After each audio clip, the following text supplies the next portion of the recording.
Buenas noches para todos. Yo, antes de iniciar, quiero agradecerles a ustedes su interés de, de- de querer aprender un poco más sobre la situación de todos los trabajadores, un poco de salud, eh, que esa salud también tiene un derecho del cual todos gozamos. Durante muchos años ya, completo varios años trabajando con este tema de salud y seguridad en el trabajo, ya soy profesional. Actualmente me encuentro laborando en la alcaldía de un municipio aquí de Cundinamarca, de mi pueblo. También estoy dando aquí unas asesorías y orientaciones en conjunto con todo el tema que llevamos en Bogotá, todo el tema de los procesos, todo el tema político.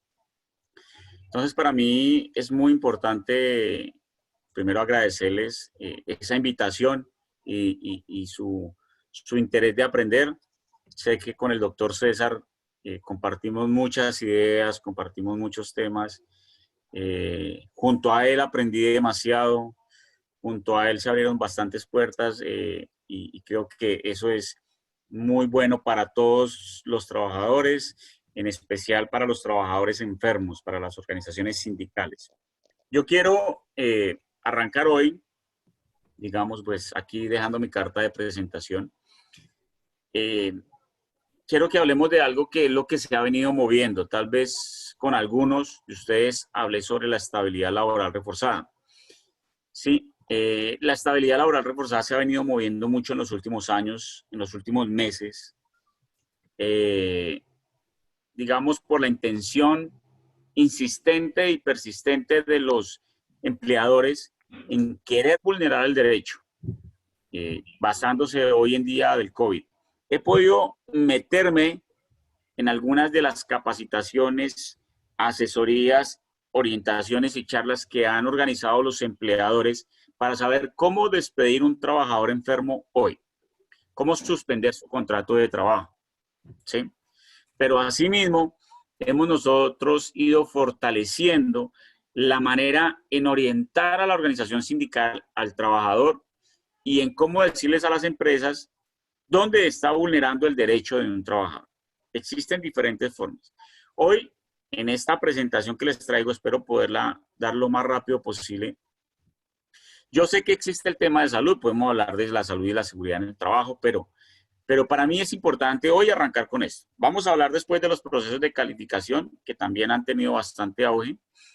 Estamos detrás del debate de control político que ya lo anunció el senador Alberto Castilla hoy en su Twitter, hoy ayer en su Twitter, hacia el Ministerio del Trabajo por todo este tema que se ha venido. Entonces, de pronto les solicitaré a ustedes de alguna u otra forma algún tipo de información para hacer más fuerte este debate de control político al ministro, dadas las condiciones que se han venido presentando con todos nosotros: suspensión de contratos, cancelaciones de contratos, disminución de salarios, disminución en beneficios salariales.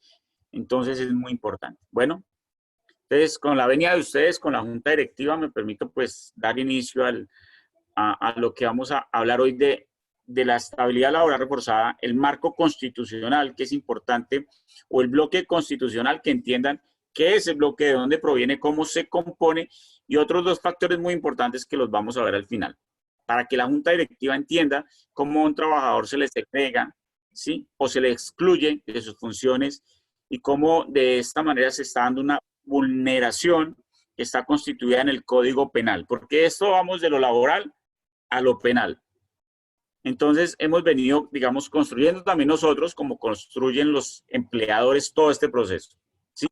Nosotros debemos seguir manteniéndonos en un proceso de actualización, de entendimiento. La estabilidad laboral no solamente se creó, se configuró, la construimos y la mantenemos. No, esta tiene cambios, tiene varias intenciones de derribarla, tumbarla, acabarla, modificarla, tema que afectaría a más de, tal vez esa se los ha dicho, más de 2.5 millones de trabajadores enfermos en Colombia. ¿Ok?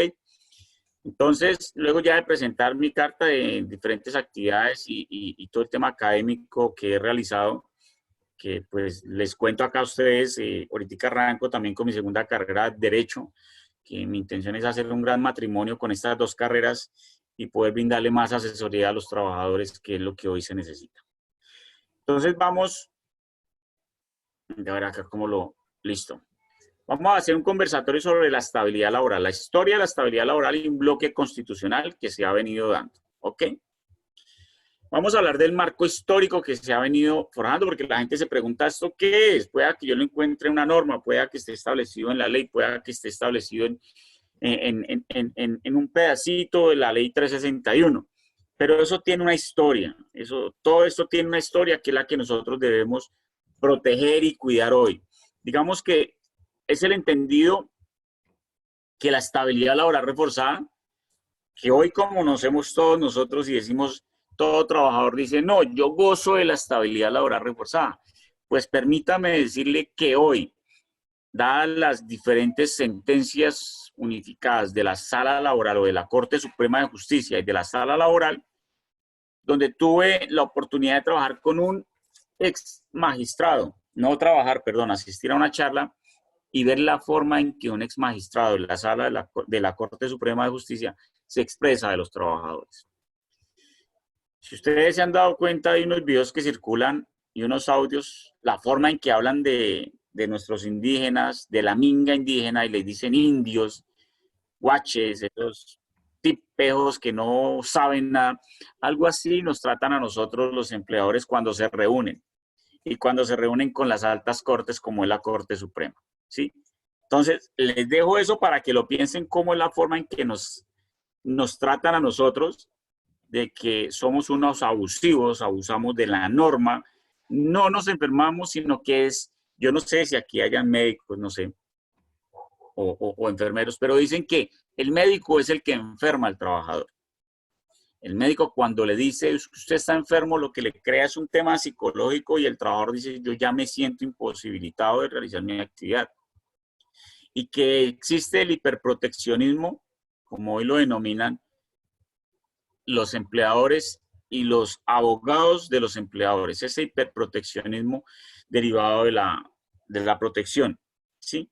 Pues digamos que la Constitución Política del 91, ¿sí?, ha venido desarrollando mediante ella, digamos, diferentes decisiones adoptadas por la Corte Constitucional, que la Corte Constitucional hace parte de las 4 cortes que hoy están en Colombia: Corte Suprema de Justicia, la Corte Constitucional, la Corte Superior de la Judicatura y la del Estado, ¿sí? Corte de Estado, que digamos son las 4 cortes, pero el choque existe hoy entre la Constitucional y la Suprema, y por eso es que de la Constitución del 91 se deriva ampliamente el desarrollo de las decisiones que adopta la Corte Constitucional en protección de los trabajadores enfermos. Si entendemos eso, entendemos cómo es que nosotros los trabajadores enfermos estamos protegidos por la estabilidad laboral, pero que la Corte Constitucional ha querido irle mochando por pedacitos. Entonces le dice, si usted no está calificado con un 15, no es bienvenido a esta protección. Antes estaba la del 25%, y el magistrado dice, no, lamento que haya salido la del 15% de protección, porque ella era la que nos garantizaba a los empleadores, porque dice de esta manera, pobrecito el empleador. Lo que marca el empleador a Colombia es esa razón de ser de nosotros. O sea que sin empresa, pues no existiría, dice él, Colombia. Pero lo que no entiende es que sin el trabajador no existiría esa empresa tampoco en un Colombia. Entonces, la situación que se nos viene es supremamente difícil. Entonces, también es importante que eso quede dentro del marco histórico. Entonces, Constitución Política, Corte Constitucional, ha desarrollado todo un poco de decisiones, digámoslo así, que se han venido adoptando. ¿Listo? Entonces, dentro de esa está un artículo que es muy importante, que es el artículo 53 de la Constitución Política, ¿sí? Donde se dice que se pasa a ser un Estado de derecho a un Estado social de derecho. Entonces, es importante que ahí dentro de esa decisión está el tema de dignidad humana y participación ciudadana. Es muy importante cuando hablamos de participación. ¿Por qué? Porque es que nosotros los trabajadores, cuando estamos enfermos y padecemos de una discapacidad, Ahora, cuando hablamos de discapacidad, les voy a decir lo siguiente. Por ejemplo, Alberto, yo le digo, Alberto, quítate los lentes y me lees lo que está acá. Y Alberto dice, no, porque es que los lentes los necesito para leer en el computador, porque no veo todo cruzado. Alberto tiene una discapacidad para esta actividad. Entonces hay que entender qué es una discapacidad, ¿sí? Una discapacidad no es el que él pierde una mano, pierde un brazo, pierde un pie, pierde los ojos, ¿vale?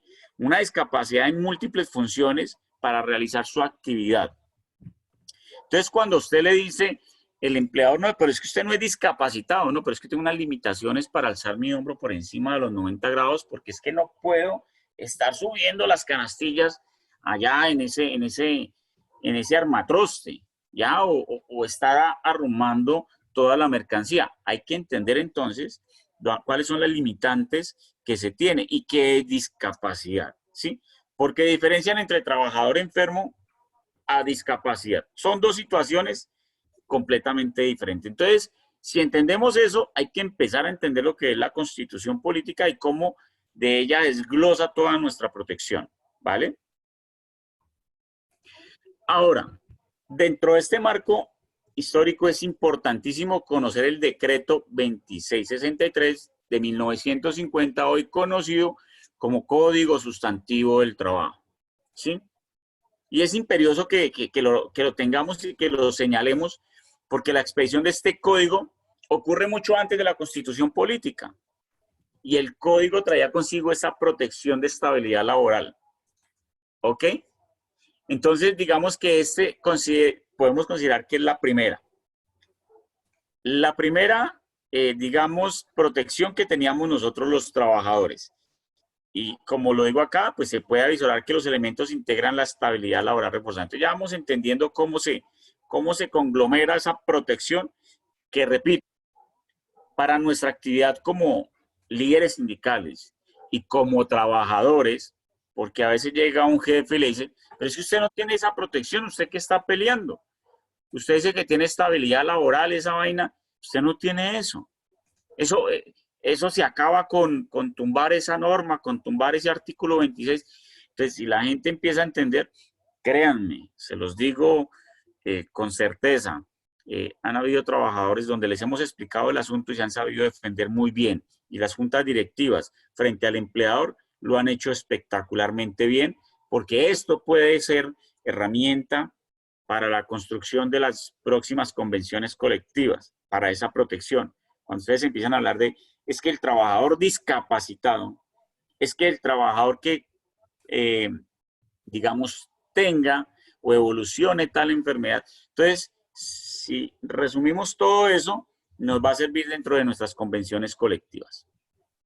¿Listo? Ahora, entender también los autores de la protección de la estabilidad laboral es supremamente importante. ¿Por qué? Porque todos tienen cierta temporalidad de protección. No todos los protege siempre, no a todos los protege en el mismo espacio y tiempo, ¿sí? Entonces hablamos de personas, vamos de atrás hacia adelante en sus pantallas, de derecha a izquierda. Personas próximas a pensionarse se le denomina la prepensión. Personas que les falte ya 3 añitos para su pensión, entonces tienen un tema de estabilidad laboral reforzada y han podido ser reintegradas como lo hemos hecho con algunos trabajadores. ¿Sí? Personas con fuero sindical, ahora partiendo de izquierda a derecha. Aquellos que hacemos parte de una junta directiva tenemos una protección, una estabilidad laboral reforzada que se nos garantiza y tiene unos términos después de retirados de la junta directiva. Mujeres en estado de embarazo, ¿sí? Ellas también tienen unos términos que la Sala Laboral de la Corte Suprema de Justicia ha emanado unas sentencias, digamos, que ha limitado. Si el empleador no sabe, yo la puedo despedir porque ella no avisó, el empleador no sabía que ella estaba en embarazo, así la haya visto con una pipita grandita, ¿sí? Una barriguita, y dice, ah, no, yo pensé que era que estaba enferma el estómago. Entonces, son cosas que ellos, vean, dentro de las respuestas que tienen las empresas, cuando pasan ese tipo de cosas, usted diría, oiga, pero se sale de la lógica que no entienda que la trabajadora estaba en estado de embarazo. Ah, pero yo no sabía. Simple, yo no lo entendía. Y dentro de ese tema de la mujer en embarazo, cuando tiene su hijo, cuando tiene los términos de lactancia, que le dicen, oiga, es que usted tiene que darle lactancia y tiene dos tiempos en el día de 30 minutos. Pues el empleado le dice, el niño aguante hambre en la tarde o aguante hambre en la mañana y le acumulo los tiempos. ¿Sí? Porque según ellos un bebé debe aguantar hambre como uno cuando dice, yo espero, sigo trabajando y en la tarde pues me alimento porque el trabajo no me da espacio. Ese tipo de cosas son las que ellos piensan y de esa manera. Los disminuidos físicos, esta parte es la que nos enmarca a nosotros y es la que es importante señalar. Pero ahorita proseguimos con un solo ejemplo. Los disminuidos físicos, sensoriales y mentales, como dice ahí, que somos nosotros, una pérdida de capacidad laboral que nos convierte determinado porcentaje en si se encuentra una discapacidad leve, moderada o severa, que igual fue derogado ese decreto, pero que han pretendido revivirlo mediante la estructuración o el nuevo decreto 1507, Manual Único de Calificación, que es con el cual hemos peleado muchísimo y estamos con el ministerio en su construcción, ¿ya? Este disminuido físico ya tiene una condición diferente, porque esta protección de estabilidad laboral se da en determinado momento, pero con determinados límites, ¿sí? Hay que saber avisar, hay que saber informar, hay que saber radicar, ¿sí?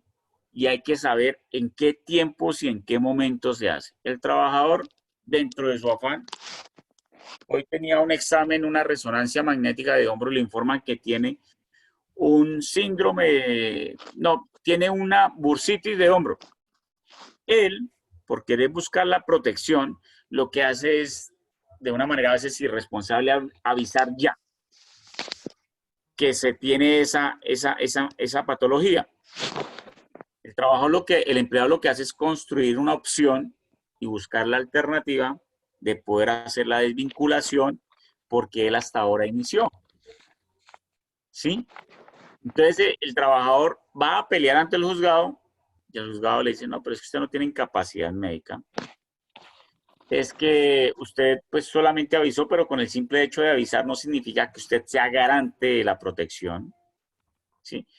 No tiene sino un examen, no tiene historias clínicas largas, simplemente no, yo le digo que acuda al juez ordinario y se le va a llevar una demanda muy larga, proceso de calificación 3 años, entonces lo metes en un problema al trabajador y el trabajador debe ser muy bien orientado en este proceso. ¿Listo?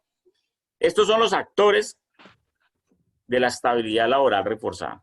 Incluye otro. Ustedes conocen la ley 1010, tema de acoso laboral. Cuando se presenta un tema de acoso laboral y se determina que el trabajador estuvo incluido, inmiscuido dentro del acoso laboral, que fue afectado por el acoso laboral, pues él tiene una protección que es de 6 meses. Pero pues no la incluyo porque es un tiempo determinadamente corto y limitado. ¿Listo? ¿Voy siendo claro hasta el momento, compañeros y compañeras? Sí, señor. Sí, señor, gracias. Muchas gracias. Perfecto. Entonces vamos a tomar un solo ejemplo y vamos a hablar de las mujeres en estado de embarazo para hablar de la estabilidad laboral reforzada. ¿Listo? Pero continuando con el marco histórico, digamos, el Código Sustantivo del Trabajo tenía un articulito que era el 239, que gracias a esa ley 50 de un gran amigo en común de todos, fue modificada. Ese artículo prohibía el despido de trabajadores, ¿sí? Prohibición de despido, ¿sí? En ese caso era para las mujeres en estado de embarazo. Ninguna trabajadora puede ser despedida por motivo de embarazo o lactancia sin autorización previa al Ministerio del Trabajo. Entonces, miren, desde hace cuánto le decían a usted, no puede ser despedida sin autorización del Ministerio del Trabajo. Ya existía la figura, ¿sí? Y es cuando nosotros, como trabajadores, empezamos a fortalecer y a volver más fuerte lo que es la estabilidad laboral reforzada para la protección de todos. ¿Listo? Ahora, digamos que la norma sustancial del derecho laboral en Colombia ha establecido cierta forma una protección especial de aquellas personas o trabajadoras en estado de embarazo o lactancia, pero en igual sentido se da para los trabajadores enfermos. En ese mismo sentido, ¿sí? El derecho laboral en Colombia ha establecido cierta forma de una protección especial para aquellos trabajadores que se encuentran, se le denomina debilidad manifiesta por estado de salud, ¿ya? Es importantísimo que lo comprendamos, ¿sí? Y esta protección, a la vez, viene evolucionada desde la Constitución del 91. Entonces, es el marco histórico que nosotros a veces desconocemos, porque es que hay que aprender a saber de dónde viene, de dónde venimos y para dónde vamos, y por qué es la importancia de brindar esa protección. Como cuando se construye una convención colectiva, sabemos que la construyeron o la iniciaron algunos compañeros antiguos y hoy nosotros lo que hacemos es proteger esa convención colectiva. Es igual, la estabilidad laboral hay que cuidarla, ¿sí? Y la línea jurisprudencial de la Corte Constitucional pues se amarró con la Constitución política y se ha venido construyendo eso. ¿Ok? Ahora, la estabilidad laboral reforzada, al igual que la estabilidad laboral reforzada para los trabajadores enfermos, se unifican en sentencia. Entonces vemos aquí la cabeza de esto que dice CU 075. Cuando nosotros presentamos acciones de tutela, ¿sí? Digamos, yo presento acciones de tutela, logro reintegros de trabajadores, esa tutela, dentro de esa tutela me conceden el reintegro indefinido, la indemnización de 180 días y pago de salarios, y se la dan permanente. No hay que presentar demanda. Entonces, muchos compañeros que presentan o abogados que presentan acciones de tutela toman eso. Y en algún momento se presentan estas sentencias unificadas tomando todas esas tutelas o acciones, fallos de tutela, conforman las sentencias unificadas que favorecen o no al trabajador. Pero quien más trabaja en eso es la Corte Suprema de Justicia. Y lo entendido es porque ellos son, lo denominamos así, entre comillas, muy patronalistas. Aunque este ex magistrado, les voy a decir el nombre, Jaime Augusto Espinosa, hoy, ¿saben de dónde está trabajando él? Trabaja en el Ministerio de Trabajo, como inspector de la Territorial de Bogotá. O sea que todo proceso, y apunten bien el nombre, Jaime Augusto Espinosa, si les llega un proceso donde él, estén atentos, porque él no va a ir para nada a favor de ustedes. Tal es el caso que se presentó un tema de un trabajador con cáncer y llevaron el proceso ante el ministerio y él lo que hizo fue negar la sanción a la empresa. Que no fuera sancionada porque la empresa desconocía y él no era garante de la protección. Tal fue el encontrón que la coordinadora de esa área le modificó el fallo y sancionó a la empresa y él resultó retirándose de esa área, yéndose para otra, pidiendo traslado. Entonces miren la gravedad. Esto es supremamente grave, que este tipo de personas estén en el ministerio, provenientes de la Corte Suprema de Justicia y que sean protectores de los empleadores, ¿sí?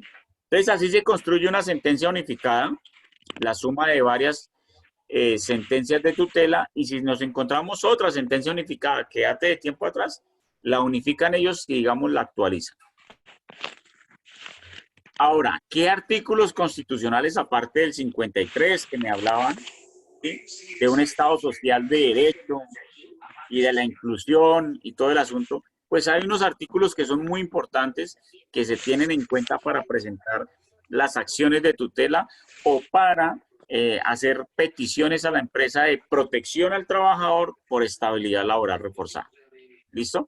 Existe el primero, que es el artículo 13, y no se lo voy a leer todo, sino la parte está subrayada, dice, el Estado proveerá las condiciones para que la igualdad sea real y efectiva. Adoptará medidas en favor de grupos discriminados o marginados.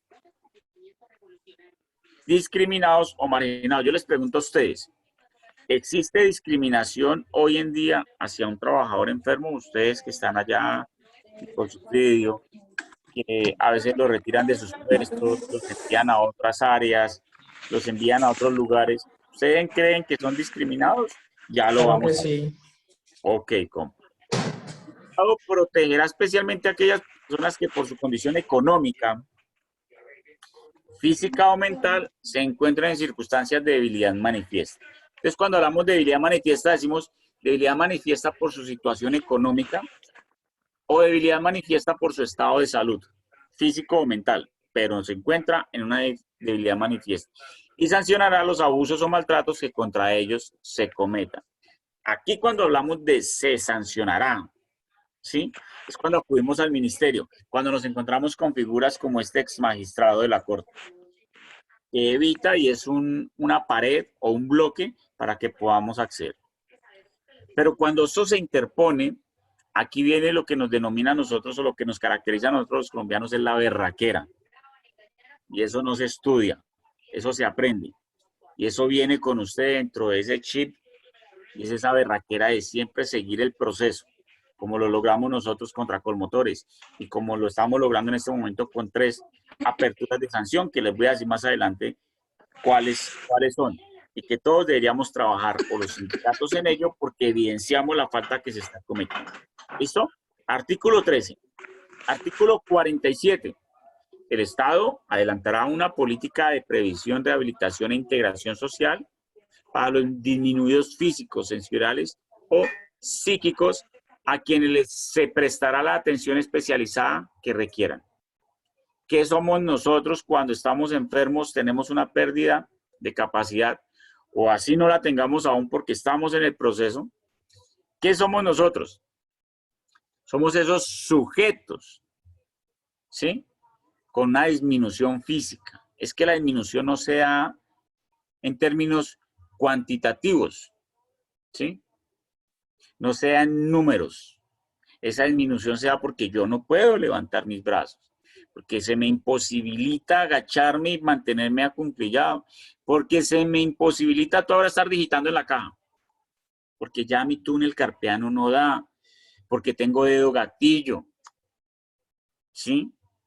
Porque la epicondilitis que tengo en el codo me impide estar ahí o contando plata. Es supremamente complicado esa situación. Artículo 53 del cual hablamos, pero lo pongo aquí para recordarlo. Y artículo 54, obligación del Estado y de los empleadores ofrecer formación y rehabilitación profesional y técnica a quienes lo requieran. En este caso, a las personas que provienen de un estado, digamos, de rehabilitación o disminución física o sensorial. Ellos deben y están en la obligación de hacer hecho. ¿Listo? Entonces, si vamos apuntando esto y si vamos haciendo, digamos, una infografía ahí donde lo estén haciendo ustedes o un mapa conceptual en donde estén escribiendo, van a ver el resultado del final de esta presentación del por qué es importante conocer hecho. ¿Ok? Luego nos topamos con la ley 361 del 97. Entonces, Código Sustantivo, la Constitución Política y ahora la ley 361 de 1997. ¿Sí? Y mire lo que dice. Su intención era garantizar el cumplimiento de los principios consagrados en el artículo 13, 47, 54 de la Constitución Política. Se extrae de ahí. La Constitución pueda que esté, pero ahora tengo que regular ciertos temas. Bueno, se creó la ley para regular. Muchos le llaman ley Klopatowski. Las personas con discapacidad con las que nos encontramos en Comisión Séptima decían que había sido creada para ellos, para la inclusión laboral y no para nosotros, los discapacitados, por temas laborales, que esto no era creado para nosotros. Y aquí es donde viene pues demasiada pelea, demasiada lucha, pero pues hemos sido muy fuertes en eso.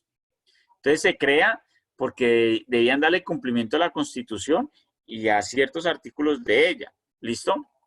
Donde se reconoce la dignidad propia de las personas con limitación en sus derechos fundamentales, económicos, sociales y culturales. Económicos, sociales y culturales. ¿Listo? Entonces ya vamos desglosando dentro de un mapa conceptual, como quieran hacerlo ustedes, o dentro de lo que estén escribiendo, de dónde proviene y para dónde vamos.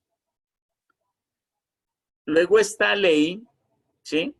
Además aseguraba la no discriminación sobre ningún habitante del territorio nacional por condiciones personales, económicas, físicas, psicológicas, psíquicas, sensoriales y sociales, ¿sí? Era lo que pretendía y lo que se pretendía hacer con ella era llegar a ese objetivo claro que se tenía, que dentro de todo se estaba construyendo la denominada estabilidad laboral que existía, pero ahora reforzada, que para muchos, pues se omitió como esa visión, pero estaban los trabajadores aportando, los abogados aportando, porque se aportó es mediante toda esa línea jurisprudencial, todas esas sentencias de la Corte, todas esas sentencias de tutela, que empezó a fortalecerse. ¿Ok? ¿Qué pasó? Se me bloqueó. Ya. Ok. Listo. Ahora, con la expedición de esta ley, quedó en firme en Colombia el primer antecedente, mire, el primer antecedente legislativo.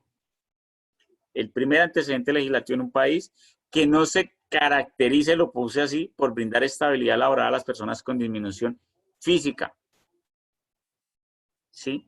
Entonces aquí ya quedó en firme algo que empezamos a construir y que hoy, repito, ha sido objeto o ha sido, si es objeto, ese blanco de eliminación de todos los sectores, menos el laboral. Aunque bueno, en algún momento, no recuerdo quién, dio por ahí ciertas opiniones frente al tema de la estabilidad laboral reforzada, ¿sí?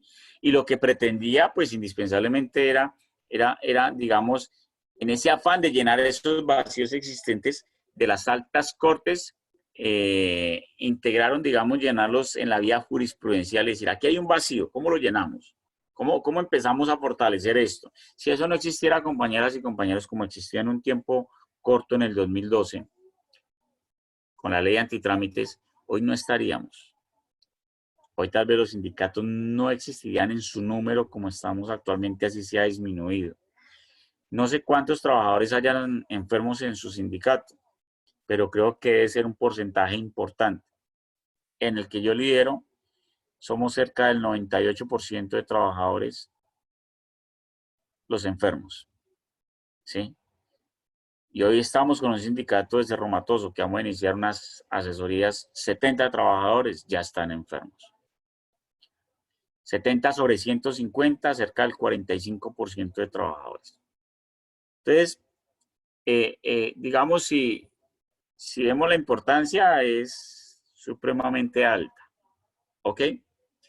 Entonces, digamos que ese análisis hasta el punto de que esas doctrinas de los altos tribunales han servido para solucionar muchísimos problemas. Mire, una tutela, una sentencia, ¿cómo la ven los magistrados? Dice, bueno, si Alberto fue despedido porque tiene problemas de hombro y dice que no puede trabajar en otra empresa porque se le imposibilita. Yo tengo un amigo que él fue operado de ambos hombros y hoy está trabajando. Miren el análisis tan profundo que hacen los magistrados, comparando las amistades de ellos con la situación del trabajador.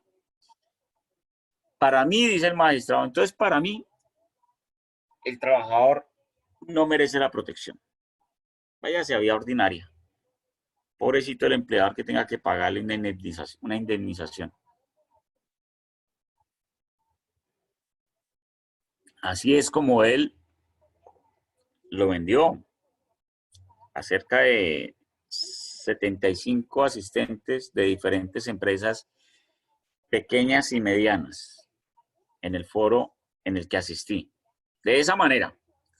Y él dice, arriésguese. Como yo le digo a usted, arriésguese. Arriésguese a hacerlo. hágale, péguese a las sentencias de las cortes, más la corte, digamos, la Corte Suprema de Justicia. Entonces, como vieron que se empezó a llenar todos esos vacíos, para ellos no era importante. Para nosotros sí, porque no hace mucho, el mes pasado, hice una publicación de 2 reintegros que logré, de 2 trabajadores de diferentes condiciones, pero por estabilidad laboral reforzada. Entonces, la debemos proteger más que nunca porque es la que nos ha venido dando esa garantía de poder llevar nuestro pan a la casa y ese plato de comida a la mesa. Entonces, en síntesis, es así como la jurisprudencia se ha encargado de desarrollar un principio superior a la estabilidad laboral, el cual ha denominado estabilidad laboral reforzada, en toda esa secuencia de línea histórica. Y este busca garantizar la seguridad de los trabajadores en casos particulares. Todos los casos, por favor, no son iguales. Siempre doy la recomendación, no todos los casos son iguales. Ni para procesos de calificación, tanto en origen como en pérdida, ni para la garantía de la estabilidad, porque pueda que se dé, pero pueda que nos podamos pegar de algunas otras cositas que tiene ahí, madre cabeza de familia, que el hijo esté enfermo, que tenga a su cargo personas con edad de oro, como se le denomina, o mayores de edad. Son muchas cositas, entonces son casos muy particulares que ellos ven y específicos que puedan afectar gravemente algunos de los principios constitucionales que enunciamos anteriormente. Ejemplo, una mujer en estado de embarazo de un directivo de un sindicato, de una situación de debilidad manifiesta, un sujeto en prepensión. Todos los casos no son iguales, ¿ok? Esta es la síntesis más o menos de lo que proviene y de dónde proviene esta estabilidad laboral reforzada, que hoy en día continúan y quieren acabarla. ¿Listo? Entonces, la conclusión es simple, ¿sí? Se puede decir que la incidencia que ha tenido esta estabilidad laboral reforzada en el ordenamiento jurídico colombiano, desde los escenarios de la Corte Constitucional en Colombia durante cerca de 23 años. Mire, ellos dicen y se rascan la cabeza cada que hablan, dicen, es que es increíble, más de 2 décadas y no hemos podido hacer nada. Y dicen, la única solución está en el Congreso de la República. Así lo dice, en el Congreso de la República. ¿Ya? No sé si ustedes vieron una línea de tiempo que yo desarrollé o realicé, donde informaba los ataques, todos los ataques que ha tenido esa estabilidad, donde pues solamente no participé en una defensa, pero de ahí para allá hemos estado al frente del cañón en la defensa de este derecho. Pero se rascan la cabeza y lo piensan y como que se latigan de decir como 23 años con ese tema en construcción desde la Corte Constitucional, lo que trasciende una evolución histórica. Es una evolución histórica. No sé si acá haya personas de 23, menos de 23 años que digan, pues pucha, o tengan 23 y un poquito más y digan, pues cuando yo nací esta vaina estaba, ¿sí? Identifica los diferentes tópicos de la estabilidad manifiesta, de la debilidad manifiesta. Así es como podemos concluir. Ahora, aquí se los describo un poco más sencillo cómo es la evolución histórica. Los tiempos, 49 años, trascendieron entre la Código Sustantivo del Trabajo a la Constitución Política, 6 años entre la Constitución y la Ley 361, y los 23 años que hoy no tenemos para la estabilidad laboral reforzada. Es una línea muy sencilla, muy simple, pero que nos deja mucho y nos enmarca mucho en esos 23 años de lucha y de protección a la estabilidad laboral reforzada. Por ello, para mí, antes de hablar del tema de salud, debemos decir, esta salud que yo tengo o este proceso, ¿por qué es importante realizarlo? Y de qué forma, digamos, debo hacerlo para gozar de esto. Es gozar de esto. Cuando todos entramos a trabajar, decimos, yo me quiero pensionar, ¿sí? Es que tengo que hacer para poderme pensionar. ¿Cómo voy a gozar de ese derecho a la pensión? Que hoy en día en Colombia se ha vuelto un poco más difícil, perdón. O cómo, digamos, puedo yo gozar de mi prima de diciembre y de las vacaciones. Pues, hombre, tiene que llevar todo un proceso de un año trabajando, asistiendo, ¿sí? ¿Cómo hoy gozamos de la estabilidad laboral reforzada? ¿Por qué gozamos de ella? ¿Listo? Entonces, hasta ahí, no sé si me hice entender o tengan alguna pregunta frente a lo de la estabilidad laboral reforzada. Hola doctor, buenas noches. Buenas noches Hablo para con... todos. ¿Sí me escuchan? Buenas noches. Buenas noches, sí. Buenas noches, sí, señor. Buenas noches, Qué sí. pena, es que como ando acá en turno en la clínica, por eso no activo la cámara, pero estoy muy atento escuchando. Tranquilo. Doctor, lo que pasa es que tengo una pregunta frente al tema. Hay una compañera acá en la institución, en la clínica con subsidio calle 127, ella es auxiliar de enfermería. Ella también está adscrita al sindicato tiene un problema de resequedad de columna vertebral, por lo que le impide hacer fuerza mayor al 50% de la carga que puede cargar. Entonces ya puede cargar máximo 20, 30 kilos. Entonces acá como hay Pero que en hombro. No, en en hombro, columna, sí, pero pero afecta todo. lo establecido para una mujer es levantar de piso 12.5 kilos. En hombro, para una mujer es de 20. Es el máximo, es lo establecido. Sí, sí, señor, exacto. No, entonces digamos que ya tiene problemas más que todo, principalmente ella ya no puede hacer nada asistencial. ¿Por qué? Porque cuando va a mover un paciente, ahí se queda, mejor dicho, no se puede movilizar. Muchas veces nos ha tocado llevarla a urgencias porque queda en un estado como espástico, quieta ahí. Y ella ya tiene la valoración por médico laboral que le indica la reasignación de tareas o la reasignación de puesto de trabajo, pero ya han pasado más de 3, 4 meses Sí. y no le han hecho esa reasignación. Incluso pues la tienen en un área que se llama prioritaria, que es como una urgencia, pero igual ahí ella también debe, digamos, tratar de mover pacientes, atenderlos, porque es como una urgencia, por decirlo así. Entonces, digamos que la empresa, aún aquí en la clínica, no le han resuelto esa situación. En este caso, ¿cuál es el plazo máximo que tiene la clínica para moverla y qué acciones se podrían tomar frente al tema? Ok, vamos a hacer una cosa. Voy a terminar de desarrollar el proceso y si ve que de lo que yo estoy exponiendo saca, entonces al final, si quiere me cambia la pregunta o damos respuesta a esa pregunta. ¿Listo? Porque es Listo, sí, importante señor. conocer lo que se viene, ¿vale? Ok, Pero muchas gracias. ahora, repito, mi pregunta va hacia la estabilidad laboral reforzada, si quedó claro todo el marco histórico y por qué lo debemos tener y seguir cuidando. Si hay preguntas hacia eso o continuamos con el bloque constitucional para que entendamos también qué es el bloque constitucional.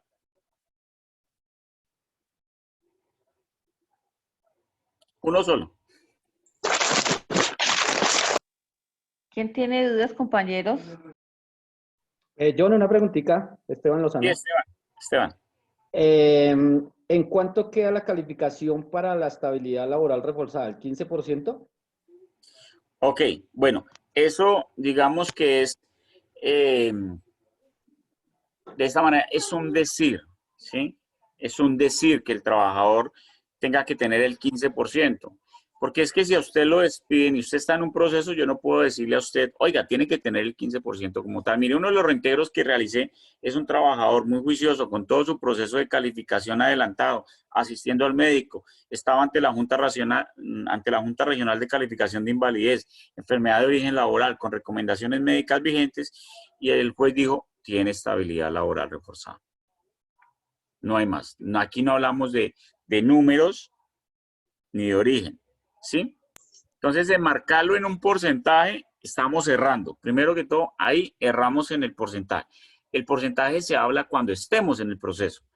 Cuando el trabajador ya tenga la pérdida, haya sido desvinculado con una pérdida de capacidad, pero para ello existe otro mecanismo que lo vamos a hablar en los procesos de calificación. ¿Cómo hacemos nosotros para estar vigentes? ¿Sí? No dejarlo quieto. No que porque me dieron 14.5, entonces me quedo quieto. O 13% cuando sabemos que podemos más. Pero el error aquí grandísimo es que la ARL le dice, le doy 13% y derivado de ese dinero le voy a dar 10, 15 millones de pesos.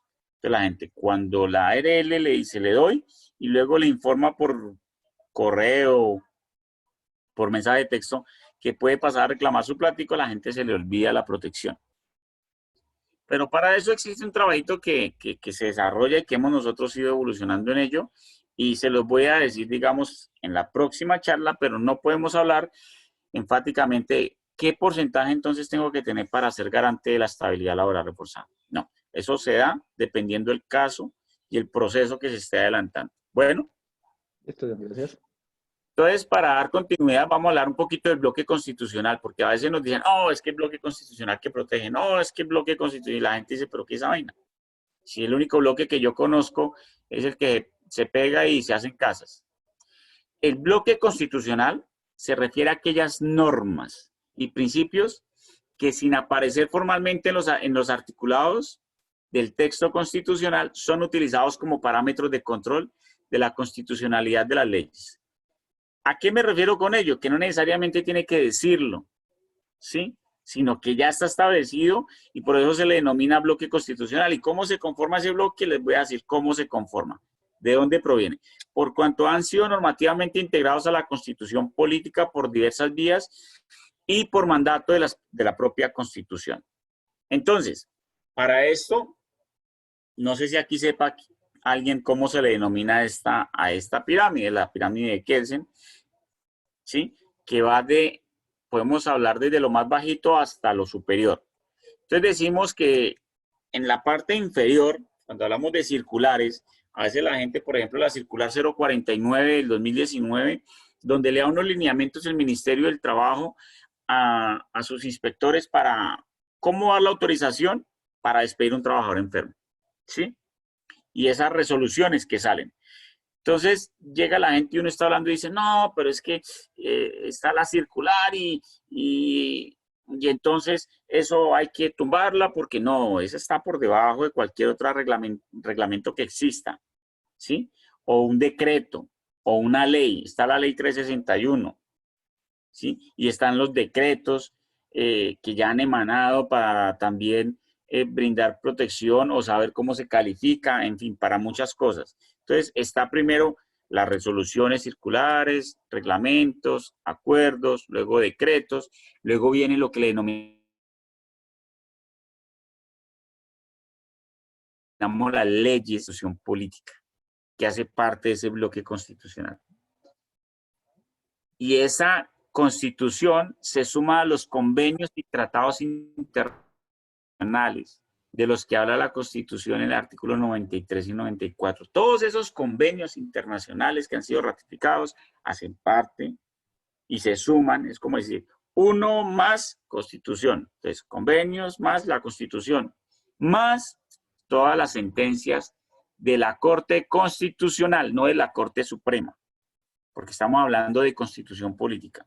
Aquí no me venga a sumar dentro del bloque constitucional Corte Suprema de Justicia. ¿Listo? ¿Por qué? Porque la Corte Constitucional coordina toda la Constitución política y la Corte Suprema de Justicia es de particulares. ¿Vale? Entonces, ¿quién es garante de que se cumpla la Constitución política? La Corte Constitucional. Entonces, 1 más 2 más 3. ¿Listo?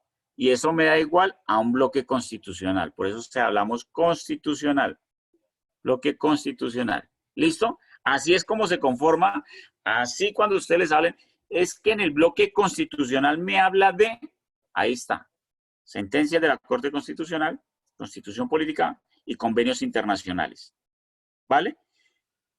¿Entendimos en esta sola gráfica a qué nos referimos con el bloque constitucional?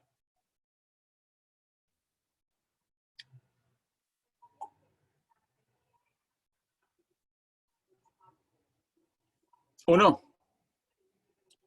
va ahí, active y diga sí, no. Señor. Bueno, listo. Entonces, dentro del bloque constitucional, entonces decimos, vean, el Estado colombiano incursionó de manera histórica en regular la estabilidad laboral reforzada, posteriormente denominada estabilidad ocupacional, no solo por un mandato constitucional del Estado, sino haciendo extensivo el bloque constitucional en el que equipará nuestra Carta Magna. Y aquí hablamos de las siguientes, por ejemplo, Declaración de Derechos Humanos, la Declaración de los Derechos de la Deficiencia Mental, Declaración de Programas de Acción Mundial para los Impedidos. Entonces, vean que a nivel internacional se ha hablado de ciertos temas sobre las personas con determinadas discapacidades, deficiencias o alteraciones o impedimentos. Esto es, digamos, lo que yo les denominaba aquí como convenios de tratados internacionales. Estos son los convenios de tratados internacionales, ¿sí? Acá se los dejo aquí abajito resaltado. Estos son a los que nos referimos. Ahora hablamos de la Constitución Política cuando hablamos del artículo 13, 47, 54. Y hablamos de las sentencias, aquí puse unas porque son miles de sentencias, ¿sí? Todas estas sentencias forman las sentencias de la Corte Constitucional, ¿sí? Y aquí es donde formamos el bloque constitucional. Es así de simple, así queda, así quedó. ¿Listo?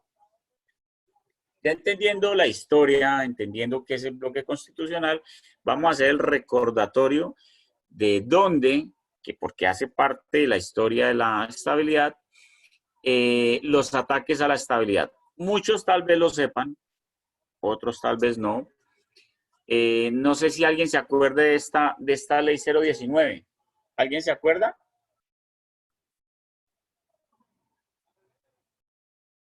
Esteban, Janet.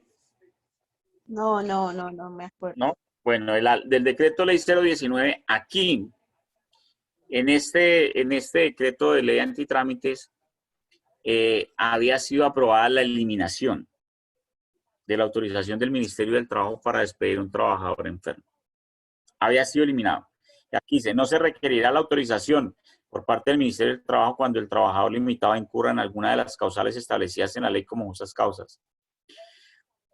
Hoy está en el levantamiento de fuero una compañera de Alpina, simplemente porque el tapabocas se le dañó esto y que según ellos la encontraron con unas tijeras en la mano y estaba dañando el tapabocas. Y está en un levantamiento de fuero.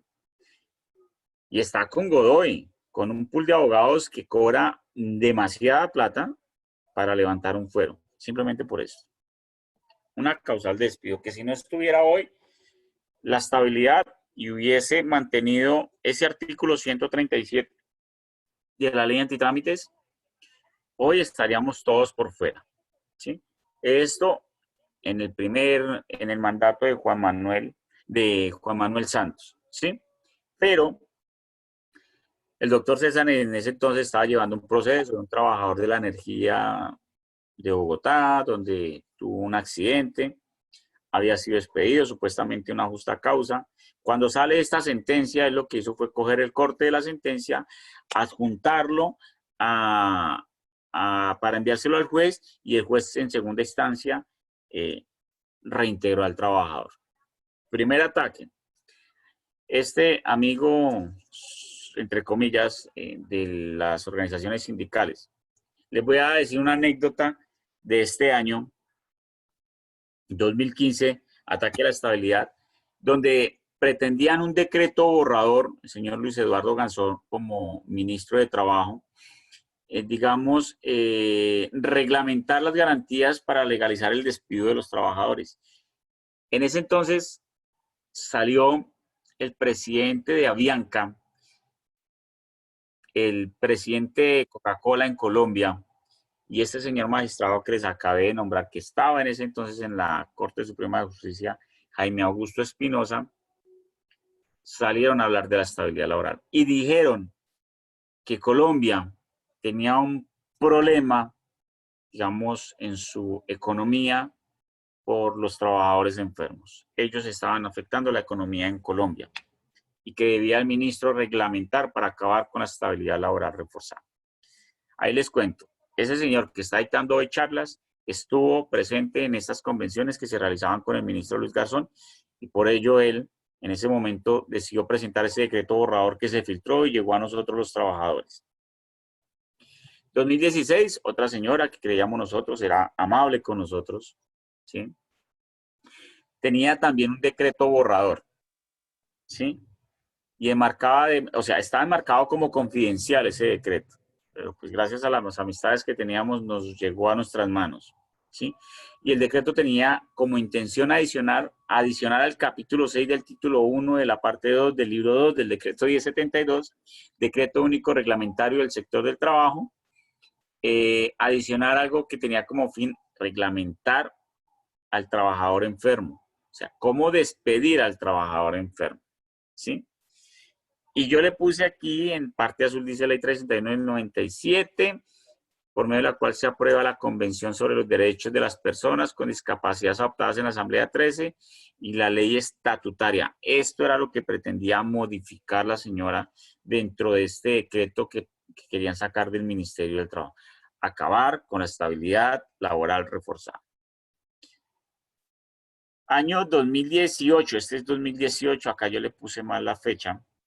Lo siento mucho, ese señor que ya muchos lo han escuchado, que hoy está preso por pagar 200 millones de pesos a un magistrado para favorecer a uno de sus amigos, presentó ante el ministerio, no sé si alguno de ustedes acá presentes estuvo con nosotros en la comisión. Si estuvo, diga sí, si no, pues imagino que el silencio querrá decir que no estuvieron presentes. En la comisión séptima fue un tema muy fuerte porque este señor se contactó con algo denominado pacto de productividad, que si ustedes apunten el nombre, pacto de productividad, esta entidad es proviene de Cerámicas Corona y es una fundación que ellos tienen, y de ahí es que el sector público-privado, que ellos manejan esa fundación público-privada, ¿sí? En asocio con el gobierno para emanar de los discapacitados un proyecto de ley. Proyecto de ley que pretendía acabar con la estabilidad laboral reforzada de nuevo, donde logramos que se archivara este proyecto, pero con la promesa de ellos de que volvería el proyecto. Año 2018, siguiente para el tema, ellos dijeron, ok, volvemos, y ahora ya estaba en la agenda empresarial 2018-2022, donde tenía uno de sus artículos 118 que logramos eliminar también, ¿sí? Acabar con ello. O sea que el ministerio decía, si el trabajador no puede reincorporarse y de no ser posible su reincorporación laboral, la empresa donde trabaja el Ministerio de Trabajo coordinará a nivel nacional una bolsa de empleo con el propósito de lograr su reincorporación. ¿Ustedes se imaginan 2.5 millones de trabajadores enfermos en una bolsa de empleo de estas? ¿Qué trabajador va a acceder a un empleo? Si el trabajador, digamos, dependiendo de la empresa donde trabaje, puede ganarse 3, 3,5, 4, 2, 2,5, 1,5, ¿sí? A que posiblemente tenga un salario mínimo. Esas eran las intenciones de la agenda empresarial que pues hacía parte este señor para el 2020, senador del Centro Democrático Gabriel Velasco, que renunció a la vocería en Cali, porque el presidente de la República, a la vocería de su partido, porque el presidente no iba para el tema ahorita de las manifestaciones en Cali, ¿sí?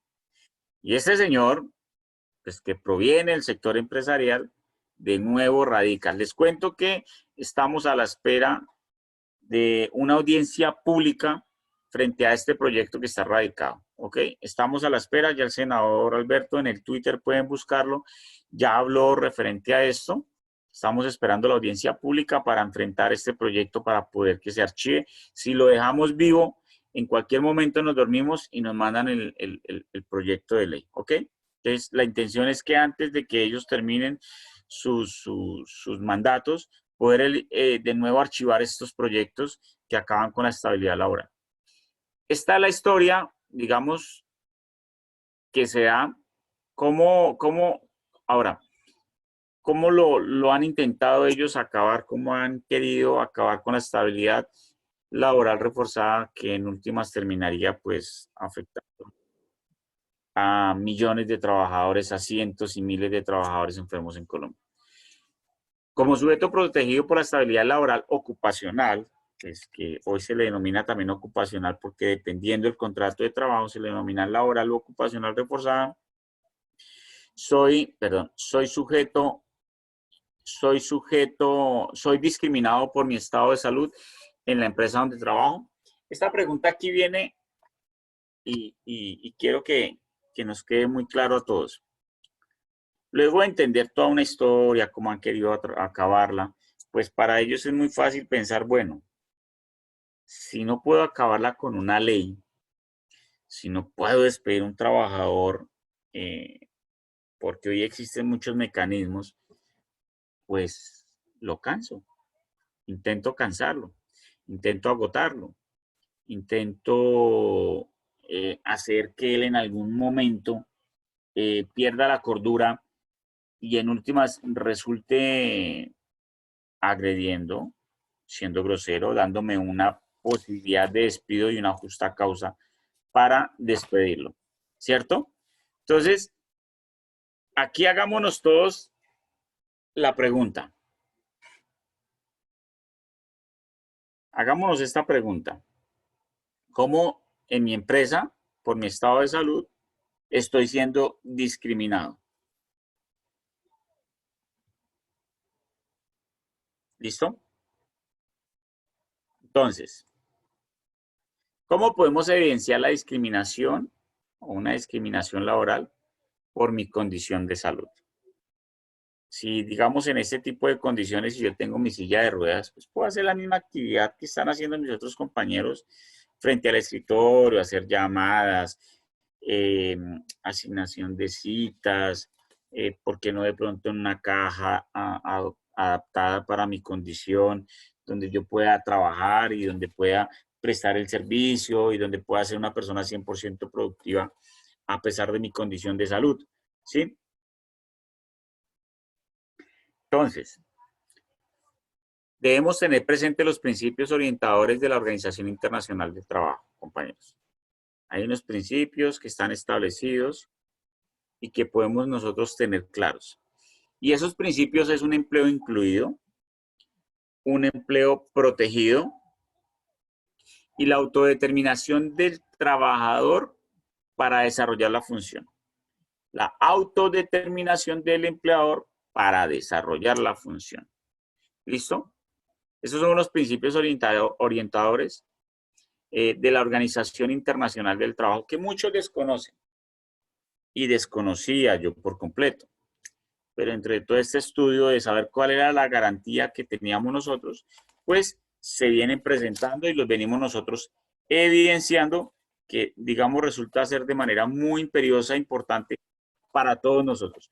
Conozcamos los principios orientadores. Ahora, ¿cuáles son los posibles actos discriminatorios contra los trabajadores en condiciones de salud? Quiero que me digan cuáles son los posibles actos que ustedes pueden determinar. Quiero darles el espacio de unos minuticos para que me digan cuáles pueden ser esos actos discriminatorios. Alguien que me diga. O si todos quieren decirme, pues bienvenidos sean para poder desarrollar este último punto. Pues uno de los actos que yo evidencio en mí misma ha sido el querer postularme a otro cargo y realmente que me diga porque pues yo trabajo en supermercado, el aval tiene que pasar por la administradora. Entonces las excusas que a mí me han sacado es que no hay presupuesto, pero es que tú tienes recomendaciones laborales. No, vamos a esperar una vacante, entonces nosotros te llamamos, nosotros te avisamos y ahí donde estás bien. Y ya. Y yo, ok. Y así he tenido mucho tiempo. ¿Un acto discriminatorio? Claro que sí. ¿Quién más? Cuando se refieren a los compañeros como, lo que pasa es que en ese estado de salud, ¿quién lo va a querer recibir en otro punto? Si ya saben los administradores. ¿Mm? O cuando le dice un jefe inmediato, ay, no, ¿verdad que usted no puede hacer fuerza por el problema que tiene? Venga, llámeme a fulano a sutano que sí pueden trabajar. Son comentarios que hacen mella en los compañeros. Ok, eso podríamos denominarlo como acoso laboral. Eso está enmarcado dentro del acoso laboral, ¿sí? Esas actuaciones que se marcan también dentro de algo de la discriminación son denominadas acosos laborales que pues, digamos, deben adelantarse ante el Ministerio del Trabajo. ¿Sí? Claro que en primera medida, cuando son acosos laborales, sabemos que está el Comité de Convivencia, Ley 1010, que tiene un debido proceso, porque si llega directamente al ministerio, pues el ministerio le va a decir, no surgió el debido proceso, pues no le puedo dar nada, pues entonces me toca archivarle y pierde todo. ¿Sí? Entonces, también podemos identificar el tema del acoso. ¿Alguien más?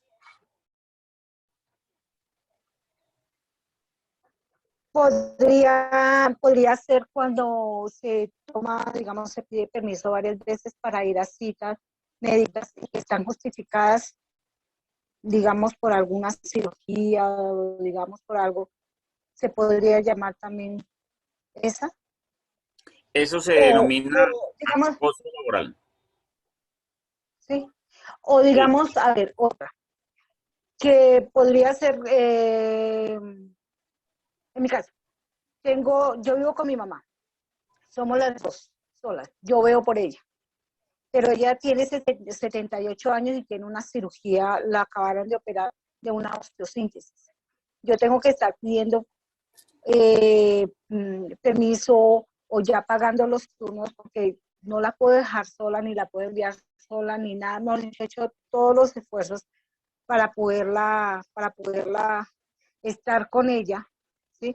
Y ya por último, negociar los turnos. Ahí, ¿cómo se le podría decir a eso? ¿Cómo podría ser ahí? Sí, mira, eso se encaja dentro de un tema de acoso laboral. Si tú necesitas un permiso, no te otorgan el permiso, pero resulta que tienes una condición muy especial, eso es un acoso, son actos de acoso que se te están dando, ¿sí? Podemos ver que si entonces a un compañero que tiene la misma situación, a él sí le tienen en cuenta, entonces me están discriminando frente al compañero, ¿sí? Un acto de diferencia frente al compañero y se está determinando que hay un acoso frente a mí, ¿sí? Frente a mí, a lo que yo vivo, a lo que yo estoy pasando, ¿ya? Entonces, la gente llega y dice a los compañeros, no, pero es que al compañero sí le dio el permiso y a mí no, me está discriminando. Pero es que aparte de la discriminación hay un acoso laboral, ¿sí? Y se evidencia el acoso laboral, ¿sí? Y él lo que está queriendo de usted es que usted tenga un tema de actuación diferente y que, digamos, en algún momento lo trate mal. Es que usted es un no sé qué, porque es que usted, a mí, pues, venga para acá, a descargos, justa causa, hasta pronto. Vaya y pelee afuera. Si llevó un buen proceso dentro de su enfermedad, pues garantía de la estabilidad laboral o ocupacional reforzada. Y si no, aguántese 5 años frente a un juez para que se le reivindique el derecho. ¿Sí? Entonces, pues uno le decía a los compañeros, calma, acudan al sindicato y dígale qué situación están viviendo y el sindicato busca las alternativas. Mire, yo creo que en la historia de la empresa donde también trabajo, porque pues aparte de trabajar allá hago más vainas, ellos no creyeron nunca, jamás, que yo les abriera tantos procesos que les metiera una sanción tan grande. Porque procesos les tengo muchos y ahorita les digo qué proceso les tengo que deriva de esto que les voy a explicar acá, por eso les pregunto de los actos, ¿sí? Para tener una visión amplia, ¿vale? ¿Alguien más quiere informarme qué actos discriminatorios ha encontrado? Yo tengo una compañerita, John, pues pensé que se iba a conectar hoy a la capacitación. Ella tiene unas recomendaciones médico-laborales y solicitud de un cambio de puesto de trabajo y explicó cercanía al domicilio, bueno, dio diferentes motivaciones para solicitar este cambio de puesto de trabajo y de paso de funciones. Joana Quiroga.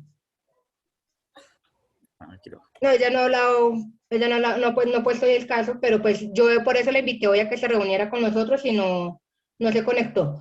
Ella tiene unas recomendaciones muy puntuales. En el puesto donde está le toca mover cajas, levantar peso, todo lo que usted estaba hablando ahorita con referente al tema del peso de los brazos, todo esto, mover unas cajas de pesos bastantes que nada que ver con el tema y más con sus recomendaciones. Ella solicitó el cambio de punto, estábamos aquí en Suba, solicitó por un punto nuevo que se habilitó esta semana, teniendo en cuenta cercanías, a desplazamiento a su domicilio, teniendo en cuenta que es madre cabeza de familia, teniendo en cuenta que allá en este punto podría quedar en otro cargo y pues eso le implicaría cambio de funciones y podría cumplir mejor sus recomendaciones médico-laborales. Se reunieron 3 líderes. Yo le dije a ella, de manera muy puntual, solicite el apoyo, el acompañamiento de parte del sindicato para la reunión, porque yo sé que las 3 líderes la van a coger con salud ocupacional y se la van literalmente a comer viva. Ella preciso en esos días, no sé, no me prestó atención, no hizo caso omiso al tema. El tema fue que el día de la reunión la cogieron las 3 líderes, la jefe de zona con las 2 líderes de centro médico, y le hicieron ropa de trabajo y no le aceptaron el cambio de puesto, ni para el ascenso, ni para el puesto de sitio de trabajo, ni nada, teniendo argumentos totalmente válidos. Ahorita, ¿qué hicieron? Le dijeron, el médico de salud ocupacional que hizo sus recomendaciones ahorita, lo que hizo simplemente fue un copy-paste de las recomendaciones de hace 6 meses, dándole a entender que el ocupacional de ahorita no tiene criterio y dándole a entender que simplemente habían hecho eso, un copy-paste de las recomendaciones anteriores a hoy. O sea, según ella, en vez de tener un deterioro de salud, ha tenido una mejora del 100% y que ella de 6 meses atrás a hoy ya puede hacer todas las actividades que antes no podía hacer. Entonces me dijo, ay, ¿qué hago? Le dije, primero conéctate a la capacitación porque pues John tiene bastante conocimiento y nos va a poder dar una mejor guía sobre tu proceso y podemos iniciar un proceso mejor. Pero pues vi que ya revisé la lista de participantes, vi que no está ahí.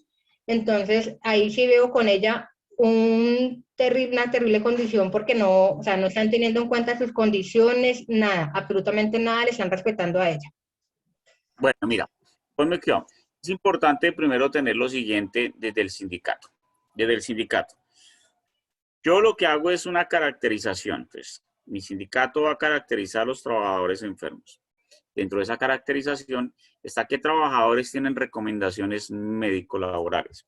Dentro de esas recomendaciones médico-laborales, miro qué trabajadores les están cumpliendo con las recomendaciones médico-laborales mi empleador, ¿sí? Y también tengo que tener la caracterización de cuántas patologías tiene. Empezó con síndrome de manguito rotador. ¿En qué año? En el 2011. Digamos que sea izquierdo. En el 2013, síndrome de manguito rotador derecho. 2017-18, síndrome de túnel carpiano. 2020, columna. ¿Sabes qué me demuestra eso? Que hay una responsabilidad laboral y una responsabilidad administrativa que conlleva a una sanción por la desmejora en mi condición de salud y por el desacato a las recomendaciones médico-laborales. Por ello, se puede aperturar una solicitud al Ministerio de Investigación y sanciona a la empresa porque lo que ha hecho es que ha disminuido la salud de los trabajadores. Te lo digo porque yo la hice. Y te lo digo porque está en proceso. Y te lo digo porque hay muchas normas que se están vulnerando ahí con esa compañera. ¿Listo? Entonces, si hacen eso, se puede pasar un requerimiento a la empresa y se le hace toda una especificación y se le dice, usted está incumpliendo en esto, en esto, en esto y en esto. Estas normas, estas son las violaciones que usted está ejerciendo en ese momento hacia mí. Yo empecé con esto, hoy tengo tanto. Y esto me está mejorando para que a futuro se me evolucione en esto. Y al final, el trabajador puede interponer una demanda por culpa patronal. Okay. Las famosas culpas patronales, como se le denominan, que pues hay que saber hacer un proceso, porque una demanda de esas es fuerte, ¿sí? Entonces, esa es como mi recomendación y orientación frente a ese caso que yo sé que ahí se despliega para muchos otros. Sí, eso me El acuerdo. casito sale así y sale y empieza a aflorar los otros compañeros. Pero es importantísimo siempre tener la caracterización. Mira, ¿qué hago yo dentro de la organización? A mí estas charlas me gusta porque me gusta hablar como trabajador, como sindicalista que he vivido. No como de pronto encuentra uno a veces, no lo digo por César, porque César estaba muy metido en esto, pero encuentra uno algunos abogados que te ponen la diapositiva y hacen un corte y pegue de la situación y te la explican, nada más. ¿Sí? No, acá te digo, mira, ustedes deben de tener primero un archivo físico con autorización de manejo de historia clínica y de las patologías, diagnósticos, resultados, calificaciones, ARL, EPS, Junta Regional, Junta Nacional, dictámenes, todo, porque eso les va a servir muchísimo para todos los procesos. Fechas, todo deben ustedes tener cuándo empezó, cuándo finalizó, qué patologías tiene, cuántas empezó, cuántas tiene hoy en día. Te ayudan demasiado para todo el proceso que vayan a adelantar. ¿Listo?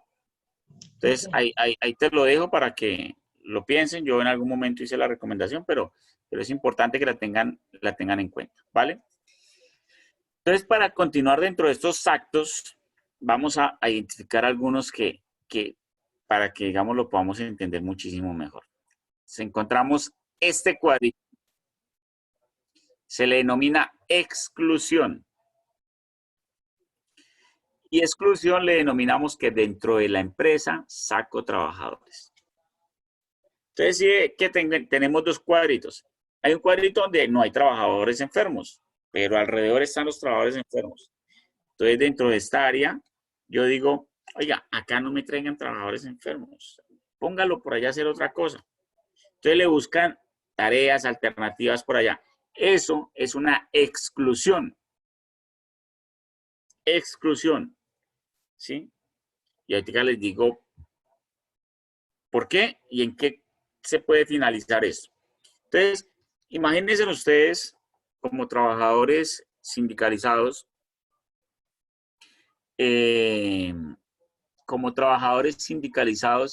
¿qué actividad hacía antes su compañero a dónde lo tienen ahora? Si ya no le permiten que se postule para un mejor cargo y le decimos, no, lo tenemos después en cuenta. Me están excluyendo. Me están excluyendo a mí. O puede que no sea exclusión, pero sí puede trascender en esta siguiente. Una segregación. ¿Y a qué nos referimos con segregación? Cuando lo ubico en un espacio determinado. Entonces, en la exclusión, yo lo puedo ubicar el trabajador en diferentes partes de la empresa, pero no en las áreas que pues más trabajo tienen o más importantes son, o donde no los quieren ver. ¿Sí? Entonces lo pongo por allá a hacer otras cositas excluyendo. O lo segrego cogiendo todos esos trabajadores enfermos y les digo, ¿sabe qué? Vayan y me hacen una bisutería, vayan y me hacen más bien allá, límpienme esos cosas allá que no los quiero ver acá, pónganse a hablar, pónganse a contar chistes, pónganse a hacer otras cosas, ¿sí? Eso es una forma de exclusión, pero grupal. Grupal, ¿ya? Los ubico a todos en un mismo lugar. Y otra es la integración, que digamos lo podemos ver diferente. No, es que yo lo estoy integrando dentro de la empresa, pero es una forma de exclusión y segregación, ¿sí? Entonces la persona que tiene una especialización, que fue contratada para determinado fin, le dicen, no, su función es como cajera o como cajero, y esa va a ser su actividad, y lo ponen a ir a limpiar racks o a acomodar mercancía. Eso no es su actividad, ¿sí? No, pero yo lo estoy integrando. Sí, pero es que es una forma de segregarme y de excluirme, ¿sí? Dentro de la empresa. Porque mi función, yo fui contratado aquí, fue para trabajar en el área de cajero, porque yo sé eso, porque yo sé cómo se maneja, porque eso tiene, bueno, lo que se requiera para esa actividad, ¿sí? Y lo que hacen es que lo retiran de eso.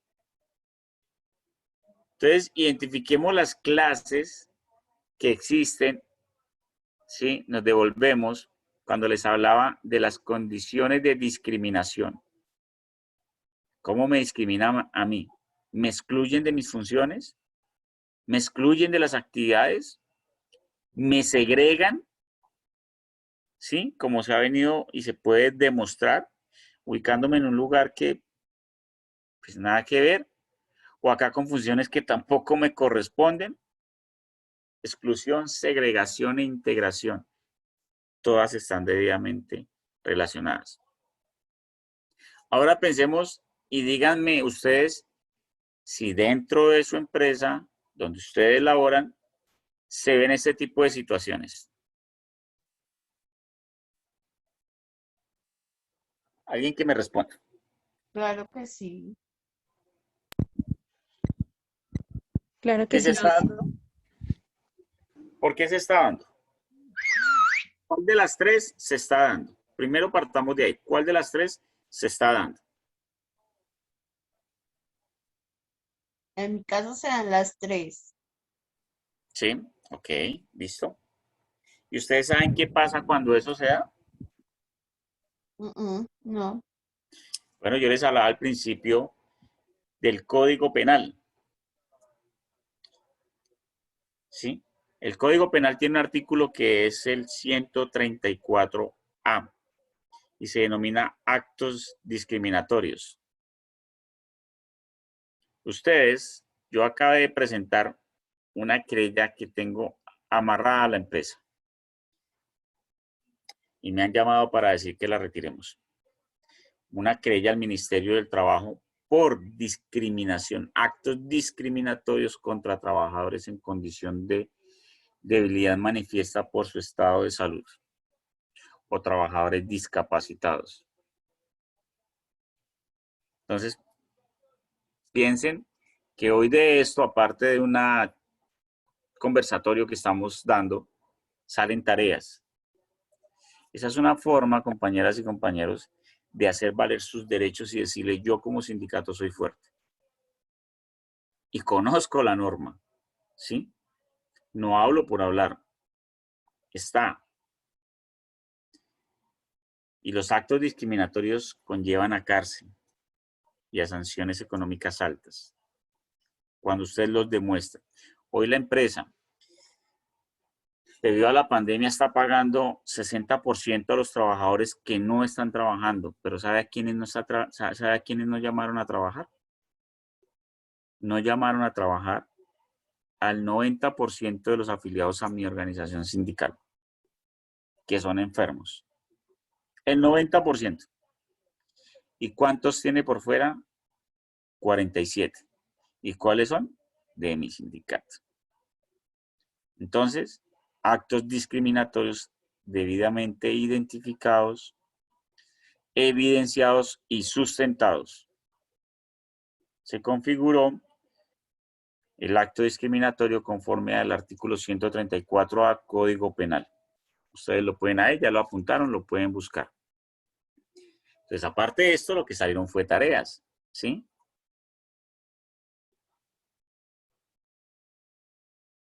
Existe el que debería funcionar, es este de inclusión, que es el que vincula bajo los estados de protección y seguridad a todos los trabajadores a pesar de su deficiencia. Compañera, usted tiene un tema de manos, usted está para cajera. ¿Qué actividades sabe usted aparte de ello? ¿Qué más estudió? ¿Qué más puede hacer? Ah, bueno, entonces no puedo la cajera, pero entonces yo, como sé todo el movimiento de cajas, la pongo como jefe de cajas. Esto puede que esté diciendo una tontería en este momento, ¿no? Pero recuerden uno de los artículos de la Constitución Política. ¿Sí se acuerdan cuáles eran? Artículo 47, que debe garantizar. ¿Sí? Entonces acá, ¿yo cómo garantizo el tema de que el trabajador esté enfermo? Entonces, unos cursitos, unas preparaciones para adecuarlo en un debido, pues mire, la gente se queja de la circular 049, pero a mi parecer, y con muchos lo hemos debatido y me han dicho sí, tiene razón. La 049 da orientaciones, no autoriza. Y están los parámetros establecidos. El empleador debe cumplir. Mire, si acá tengo 50 puestos, en todos los tengo que poner para ver en cuál lo puedo dejar, que sea apto, ¿no? Y el trabajador lo pone en el primero y dice, no, pero es que acá no, porque es que yo para qué, ay, no me siento bien, y porque es que de pronto me toca trabajar, entro en diferente horario, entonces está creando la justa causa. Y está constituyéndose una justa causa. Entonces el trabajador a veces no entiende, y por eso es importante para nosotros decirle que no solamente los protegemos, sino que tampoco estamos de acuerdo con que hagan algunas cosas, ¿sí? Protegemos el tema del trabajador enfermo, pero es que a veces se pasan. Entonces los orientamos. No, compañero, usted ya nunca diga no. Yo lo hago si cumple con mis condiciones de salud, con mis condiciones de recomendaciones médicas, pero en el momento en que sienta alguna afectación, tendré que asistir al médico, pues para que me valore, a ver qué afectación me está trayendo este puesto de trabajo. No se niega, pero lo está haciendo. Los pools de abogados y los abogados están indicando a las empresas con formatos cómo debe usted hacer que el trabajador le firme para declararlo incompatible con su actividad. Ojo, cuidado, ¿listo? Pero esta inclusión es la forma adecuada en que deben incluir a los trabajadores dentro de las funciones, ¿listo? Dentro de la vida laboral y dentro de la empresa. Entonces, actos discriminatorios por estado de salud física y psíquica es una exclusión, segregación e integración, posibles conductas antijurídicas, Código Penal, artículo 134A, actos discriminatorios, y dice, el que arbitrariamente impida, obstruya o restrinja el pleno ejercicio de los derechos de las personas por razón de su raza, nacionalidad, sexo, orientación, sexualidad, discapacidad y demás razones de discriminación, incurrirá en prisión de 12 a 36 meses y multa de 10 a 15 salarios mínimos legales mensuales vigentes. Pero si nos damos cuenta, no es tanto la sanción, sino la evidencia. La evidencia, ustedes saben lo que le ha pesado a la empresa que le hayan sancionado por casi 700 millones por respecto a trabajadores enfermos. Y que hoy en la Corte Constitucional se esté revisando una sentencia de 24 trabajadores, no por estabilidad laboral reforzada, a pesar de que tengan la garantía, sino porque la empresa desacató una orden del Ministerio del Trabajo. Pero Disculpe una preguntita. Sí. En cuanto, por ejemplo, lo que usted está hablando digamos, de las sanciones de cárcel y todo ese tipo de cosas, ¿eso solo aplicaría a la empresa o a los jefes inmediatos que violaron digamos, esta ley? Mire, el acto discriminatorio, ¿quién lo configura? ¿Quién es el responsable de la empresa? ¿Quién es el representante legal? ¿Sí? En esos casos es el representante legal. Cuando son acosos laborales, que se determina que el acoso laboral se puede dar de los mandos altos, medios o el mismo, digamos, compañero de trabajo, pues aquí se sanciona al que haya ejecutado el acto, ¿sí? Aquí es al representante legal porque él está permitiendo y está siendo permisivo en esta actividad. Usted cuando pone la querella la pone a la empresa y la interpone al representante legal. Que él allá mire cómo se defiende. Nosotros logramos que al presidente de la empresa, que es de nacionalidad brasilera, le dieran 3 días de cárcel. ¿Qué tuvieron que hacer? Modificar la junta directiva y sacarlo rápido del país. No se pudo configurar esta porque estaba dirigida a él. Pero se logró. Se logró una de esas por un desacato, ¿sí? Entonces, aquí está, digamos que aquí se da el tema de la sanción y cómo todo el proceso de estabilidad laboral reforzada, cómo nace, de dónde proviene, cómo se configura dentro de ese bloque constitucional, cómo han intentado acabar todo eso que viene atrás y cómo esa estabilidad laboral reforzada hoy viene siendo atacada internamente dentro de las empresas, segregándonos, excluyéndonos, ¿sí? Dentro de nuestras funciones. ¿Por qué la importancia de conocer esto? Y que al final se puede configurar unos actos tan delicados como, mire, la empresa quedó azul. Cuando en una mesa que estoy actualmente con el Ministerio del Trabajo, ustedes están configurando actos discriminatorios. Y radiqué ante el Ministerio del Trabajo esta querella. Y ante la Fiscalía, que tengo adelantando otro proceso por ese tema de impedimento hacia el crecimiento sindical. ¿Sí? Pero ¿cómo se da? Pues usted es juicioso, usted lleva datos, usted sabe cuántos trabajadores tuvo afiliados, cuántos despidieron, cuántos se desafiliaron, por qué lo hicieron. ¿Sí? Cuando usted es juicioso en un sindicato y lleva eso, usted puede hacer maravillas como las que nosotros pues medianamente hemos venido haciendo. Pero por eso siempre mi intención, y gracias a las invitaciones, es transmitir todas estas experiencias. ¿Ya?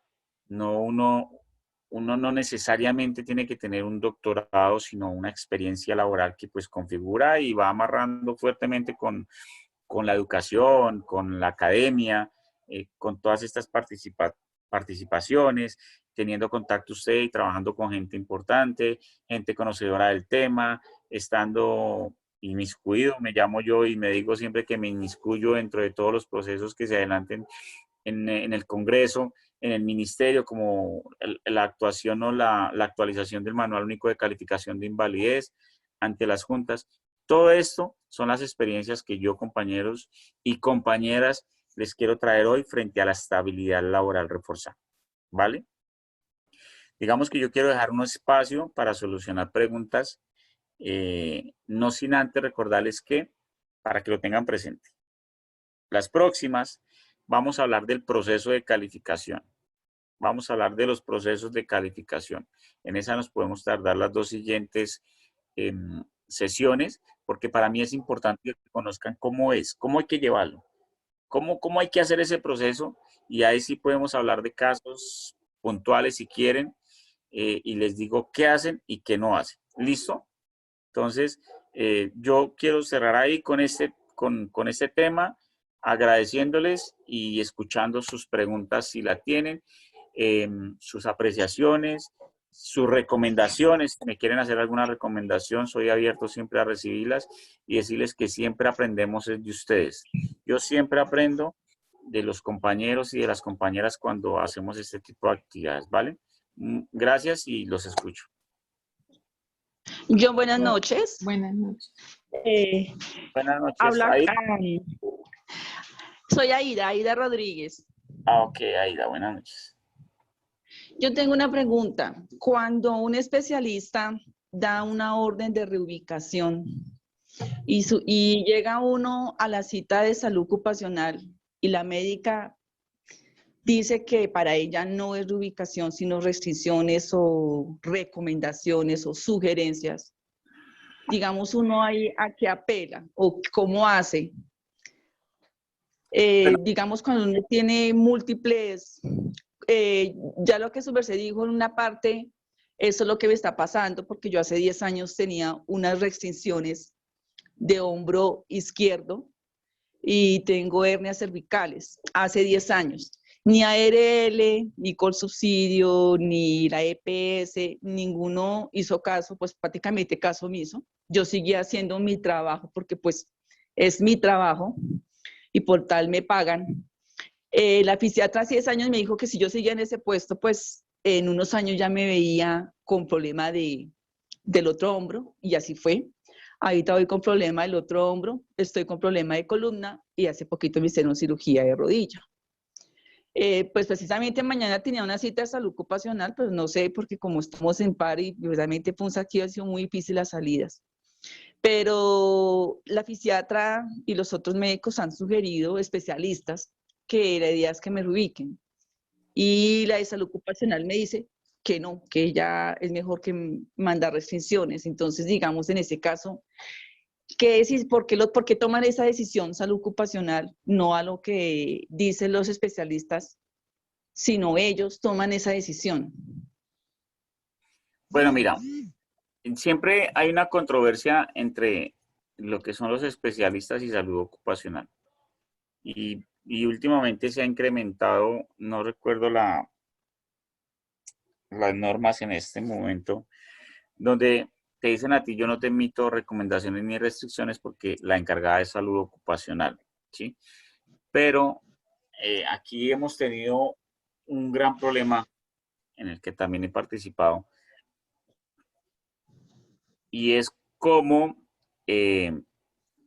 digamos, no se está teniendo en cuenta las recomendaciones o restricciones emitidas por el médico tratante. ¿Quién es el que conoce tu estado de salud? ¿Quién es el que mejor puede decirte a ti qué hacer o qué no hacer? Es el médico tratante. Aquí, sin lugar a dudas, se está configurando una responsabilidad administrativa y laboral. Totalmente. Y tú podrías iniciar una demanda por culpa patronal. La puedes iniciar, ¿sí? Con una serie de documentación y todo un proceso que se está adelantando. Pero si a ti te dicen, el médico especialista y tratante te dice, ok, te voy a enviar unas recomendaciones médicas para la actividad. Lo que pasa es que la ARL, la empresa lo que quiere es emitirte restricciones para decir que no eres acorde a las funciones y así poder configurar para mí una solicitud de despido. ¿Sí? Porque eso es lo que Sí, ellos señor. quieren hacer. Si tú tienes otras actividades, y qué mejor uno que hace la actividad sabe qué puede hacer. ¿Sí?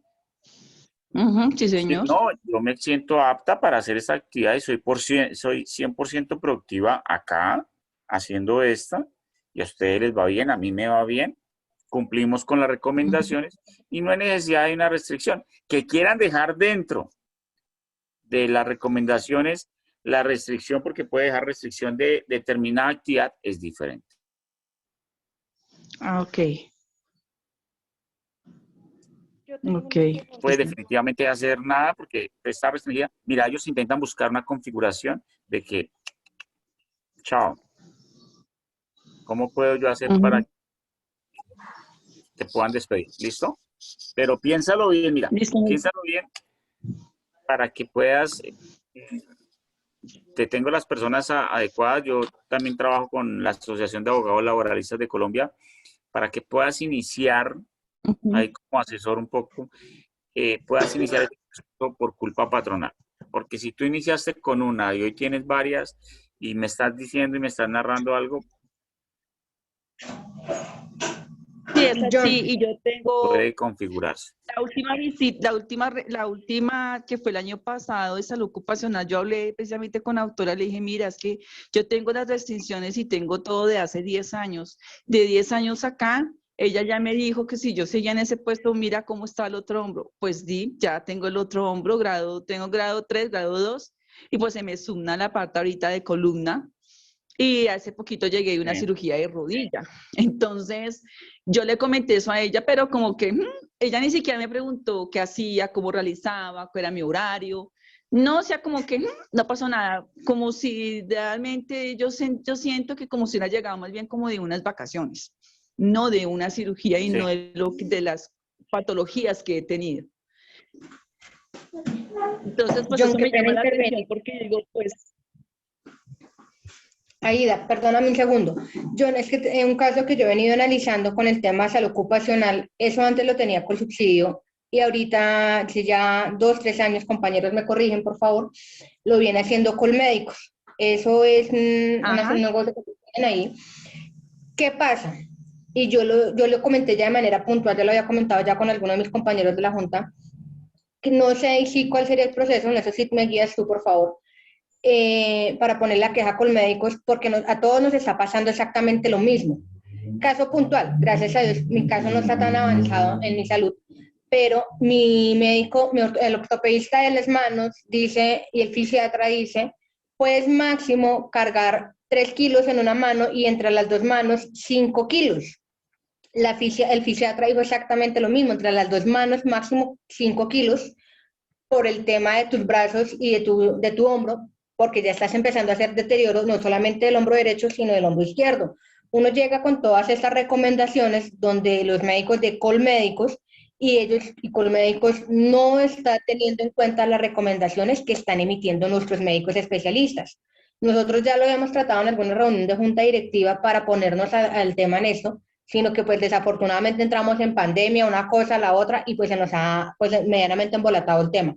Pero sí hemos estado mirando para mirar qué acción se podía tomar hacia Colmédicos o qué podíamos hacer, porque realmente Colmédicos lo que está haciendo es actuar de manera, pues no sé si el término sea acomodada hacia la empresa y no está tomando realmente las recomendaciones de ninguno. O sea, ya hemos mirado casos puntuales que yo tengo en conocimiento de los diferentes afiliados al sindicato de manera de historias de psiquiatría, de historias de ortopedia, de diferentes procesos, y Colmédicos no le está dando el manejo que se debería dar teniendo en cuenta las recomendaciones de sus especialistas, de sus médicos tratantes, sino las está acomodando al empleador, o sea, a Colsubsidio en este caso de manera puntual. Colmédicos les está realmente acomodando a la necesidad de la empresa, más no a la necesidad del empleado, de las personas enfermas, como supuestamente lo dice la Constitución, que debe decir que debe ir favoreciendo al empleado. Entonces, no sé, ahí en esa parte, pues tú eres más experto en el tema, tú eres experto en ese tema, ¿cómo nos podrías colaborar, cómo nos podrías guiar? Bueno, mira, definitivamente se está identificando el tema, era lo que yo les decía ahorita. Ustedes deben iniciar con un proceso de solicitud de apertura de investigación ante el Ministerio del Trabajo con esos hechos que están narrando ustedes. No está por encima la ética, digamos, médica, y está por encima el estado de salud del trabajador o del paciente o de la persona. Aquí están poniendo por encima, digamos, esa relación laboral que existe entre la empresa y Colmédicos, ¿sí? Con el cumplimiento, o sea, están siendo sesgados en la actuación. ¿Yo qué haría? Mira, yo primero elevaría la queja como sindicato a Colsubsidio, diciéndole lo que está ocurriendo, que den respuesta mediante derecho de petición. Elevaría la misma queja con nombre propio a Colmédica, evidenciando lo que está pasando. Recibiría las respuestas y procedería a desarrollar la querella ante el Ministerio del Trabajo y darla a conocer a todos los compañeros del sindicato y a la empresa en general, ¿sí? Yo les puedo dar las orientaciones de las normas que pueden posiblemente estar siendo vulneradas y violadas por Colsubsidio para no respetar las recomendaciones médicas, y que eso está trascendiendo una responsabilidad, lo que les repito, laboral y administrativa. ¿Listo? Entonces, pueden iniciar con esas actuaciones. A mí me gustaría, y pues como completar lo que dijo Carolina con respecto, porque hace unos 15 días más o menos yo también tuve la cita con médicos y la doctora que me atendió, la verdad, de entrada, sin saber yo quién era, fue bastante guache al respecto y quería que le dejara toda mi historia clínica mientras que yo esperaba afuera para que ella hiciera pues las recomendaciones que ella creía convenientes. Y pues la verdad yo no me dejé atender. No me pareció pues ni la actitud, no escuchaba, siempre era como acortarle a uno las cosas, era hacer lo que ella quisiera, porque mi guía de cargo es muy diferente a lo que estoy haciendo ahora. Mi cargo sigue siendo igual, mi guía de cargo igual, pero mis funciones ya son diferentes. No porque me hayan enviado de, ¿cómo se dice?, de reubicación. No, no lo hicieron, porque sigo con las mismas condiciones ahí, pero por lo menos hay algo que puedo hacer y que pienso yo que no me está fregando tanto. Obviamente sí me friega mucho en mi salud, pero pues de eso a otras peores que yo estaba, pues no me quejo, pero en Colmédicos sí es bastante fuerte. Mañana tengo cita en otro sitio porque yo le argumenté muy bien allá a los de Colmédicos el por qué yo no me dejé atender y todas las observaciones paso a paso, punto a punto. Mañana tengo en Héroes la cita, entonces no sé si requieran algo de allá de una vez, no sé, elementos, pruebas, alguna cosa de la atención o algo así. Y ahora sí viene la pregunta, John. Respecto a lo de el porcentaje de calificación, cuando a mí me calificaron la enfermedad laboral, pero la dejaron de origen común, yo apelé. Entonces de la Junta Regional pasé a la Junta Nacional. Pasó exactamente lo mismo, omitieron mis pruebas y todo siguió calificando como general. Cuando a uno le califican el porcentaje, uno también puede apelar a la decisión o ya le quedó como le debió haber quedado, así sea injusta. La pérdida de capacidad tiene el mismo proceso de calificación que el origen, las mismas etapas, el mismo debido proceso. Pero ese tiene una condición diferente al final que se las cuento en la próxima. Vale, gracias, John. Vale. Muchas Buenas gracias. Con gusto. Aló. Buenas noches. Buenas noches. Yo Bueno. quisiera, buenas noches. Yo quisiera hacerle una pregunta. ¿Quién es? Mi 2020. nombre es Edith. Yo no sé, buenas noches, mi nombre es María Dilma. Yo no sé por qué estoy ahí 2020, no he podido quitar esto. Mi nombre es María Dilma. Yo sí quiero hacer una sugerencia a los compañeros que cuando pasemos o sea, como nos envían a Colmédicos para que nos califiquen, entonces, ¿qué hace la empresa? La empresa envía un informe de las supuestas funciones que tenemos, pero nunca informa realmente las funciones que hemos realizado durante la estadía en la empresa. Entonces, yo que sugiero a los compañeros que estemos ahí escuchando, hacer un resumen cronológico desde el momento en que ingresamos las funciones que hemos realizado, si hemos tenido cambios, por ejemplo, en el año tal, trabajé durante tantos años como empacadora, como cajera. A partir del año tal, empecé a trabajar realizando las siguientes funciones. ¿Para qué? Para que el médico tenga un conocimiento desde que empezamos a trabajar en Colsubsidio o en la empresa, pueda hacer ese seguimiento hasta el final. Porque la empresa solamente manda lo más sutil y realmente no está informando cuáles han sido nuestras funciones.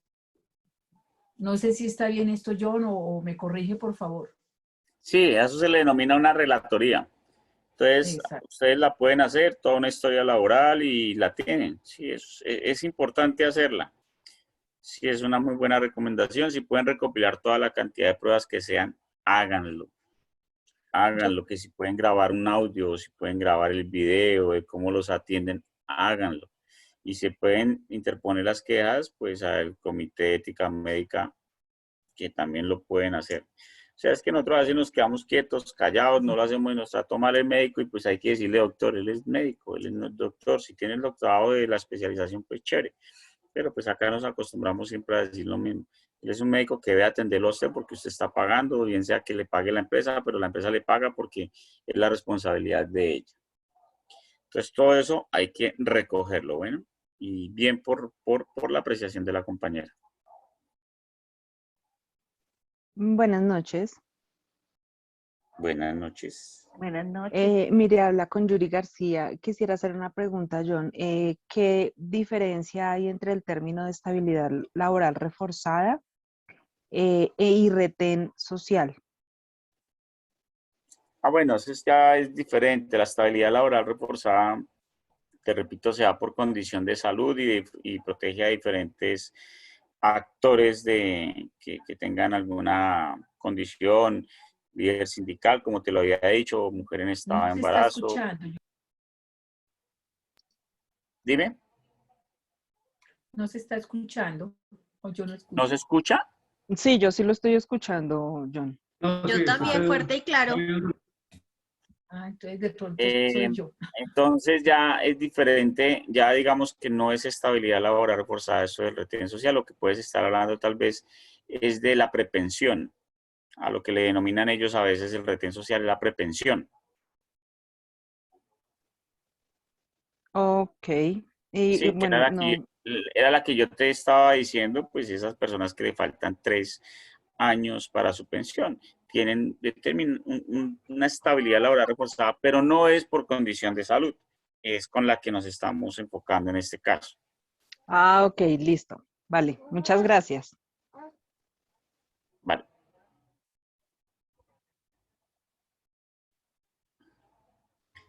Yo no una pregunta. Sí. El jefe puede solicitarle o quizás obligar a una trabajadora con enfermedad laboral ya calificada a reponer el tiempo al que asiste a 2 terapias por semana. Bueno, mira, los permisos médicos no está reglamentado como tal en el Código Sustantivo, ¿sí? Pero ellos sí pueden llegar a un acuerdo. Si no está, digamos, dentro de la convención colectiva, a veces las convenciones dicen que negocian 2, 3 horas para que el trabajador asista a sus terapias, asista a sus citas. Él, primero que todo, no está negándole el tema de salud. Le está diciendo, vaya. Sí. Pero él le dice, pongámonos de acuerdo para que, por favor, se recupere ese espacio, porque es un tiempo que necesitamos, ¿sí? Entonces, es un tema de un acuerdo. Es un tema de un acuerdo y eso en lo posible nosotros siempre lo orientamos a que dentro de las convenciones que he establecido para que lo amarren y ya no haya ninguna situación, ¿vale? Bueno, ok, gracias. John, buenas noches. Yo soy María del Pilar de Mate, tengo una duda en cuanto a la prepensión. Bueno, en mi caso me faltan 6 meses para llegar a los 3, o sea, estoy a 3 años y 6 meses para eso. Pero una compañera mía que no se ha querido vincular al sindicato porque le da miedo todo, ella está a 2 años y medio. A nosotros nos molestan, nos exigen, bueno, yo creo que eso es en todo lado, nos piden que tenemos que cumplir ciertas metas. Y ella dice que a ella le da miedo hablar. Si ella habla con la jefe, eso es a toda hora, la fastidia a ella. Yo le decía, ella dice, no, Pile, estoy tan aburrida, yo me quiero retirar. Yo le decía, no, usted no tiene por qué darle gusto. Es que estoy cansada, ya no doy más. Esa señora me tiene súper aburrida. Por todo, inclusive ahora decidieron que cuando se van a hablar tiene que ser por Teams o si ella la llama a la oficina tiene que haber una persona que la acompañe, mi compañera, porque siempre le está buscando una disculpa y no haya cómo sacarla y como que sacarla de casillas a ver si ella le da, como decimos, papaya para sacarla. En ese caso yo le digo, no, pero usted no se puede dejar porque ya está 2 años y medio. Todo lo que ha hecho a mí dice, no, Pilita, pero a ratos me provoca irme y dejarle su cargo y que haga ya lo que quiera. ¿Hay ella qué puede hacer o qué? Fácil, le interponga una queja por acoso laboral al comité de convivencia y ya hay un antecedente y pues nada, ella cuenta con el fuero de estabilidad laboral reforzado por el tema de prepensión o retén social, como dijo la compañera. Y que Sí, se afilie. Ay, y a ella le da miedo porque dice que la coge entre ojos. Yo le digo, pero Blanquita, ¿ya qué más? Ya está. Y el domingo estábamos hablando. Me dice, no, aburrida, China. Le digo, pero usted no quiere afiliarse a donde le dan a uno como tranquilidad. Dice, Entre no, ojos lo único que tiene es la nariz, no más. Buenas noches. Buenas noches. Buenas noches. Mira, yo tengo una inquietud. Pues yo sé que el caso es enfocada a enfermedades laborales, pero yo quisiera saber si aplica la exclusión a algunas personas que, por ejemplo, en mi caso, pues afortunadamente no tengo ninguna enfermedad laboral, pero también hay, como me siento en la exclusión en ciertas cosas. ¿Puede suceder o eso ya sería como acoso laboral? Acoso laboral, sí. Sí, digamos que, mira, la exclusión se puede dar no solamente para trabajadores enfermos, sino para trabajadores alentados que por alguna condición le caíste mal al empleador, entonces él te hace un acoso laboral y te excluye de algunas funciones y no te permite crecer laboralmente ni profesionalmente dentro de la Sí. empresa. También se te puede dar la figura. Sí, eso es precisamente porque hace más de un año solicité, por ejemplo, un traslado, aunque me dicen que los traslados pues no son obligatorios, pero yo lo veo desde el punto de vista en mejora laboral, que es mejorar la jornada, que sería, mi solicitud va a la mañana. Y pues veo que en donde estoy, donde me encuentro, no hay posibilidades porque pues es mucho más complicado, o sea, por mis compañeros, porque no va a haber un movimiento de ninguno de ellos y pues están completos.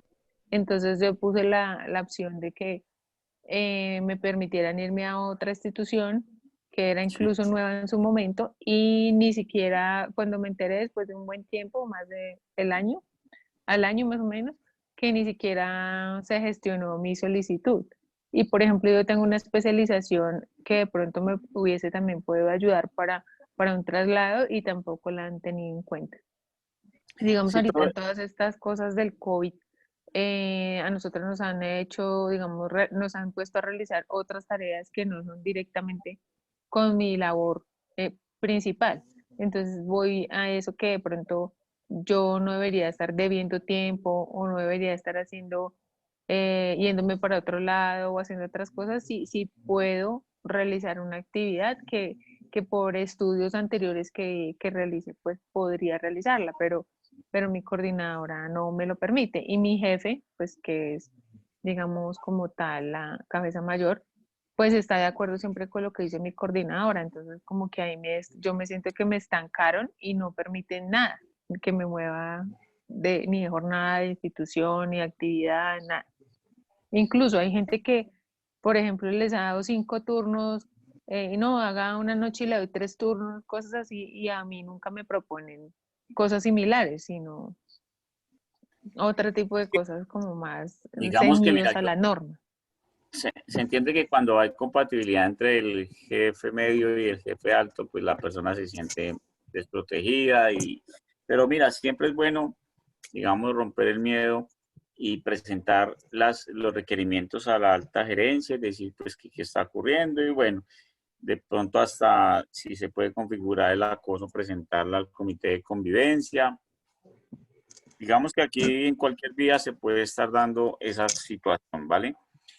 Y la intención siempre es de que el trabajador pues tenga esa capacidad le denominamos de nuevo nosotros la berraquera, de presentar esas quejas oportunas para que no se configuren, que a veces pues pesa más la necesidad del trabajo que la intención y prefiere uno ya como que se acomoda y uno como que no presenta la queja y deja todo ahí, ¿sí?